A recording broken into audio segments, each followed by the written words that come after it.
After Hengist and Horsa's occupation of Kent, Ely and 3 of his sons sailed to Kimansora and fought against the local Britons. These were the land and people of the kingdom of the South Saxons. Bede wrote that the other Germanic migrants held Ely in high esteem, most likely because of his deeds back home. Ely was the first king recorded by Bede, who also stated that Ely was the first overlord, at the time called Bretwalda, of the Anglo-Saxons, showing that from the start of invasion, the Anglo-Saxons might have been more unified than we often think. Sussex under Ely might have stretched all the way up to Oxfordshire.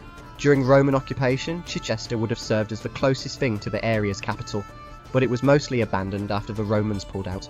So it's unknown where the seat of power lay in Sussex, or if there even was a single place. In 491 at Pevensey, the Saxons slaughtered the Britons to the last man. Around 500 AD, the Battle of Baden took place. Here, Ely or Cerdic of Wessex faced the Britons, some say against the legendary King Arthur, though it was likely just a Briton king or chief.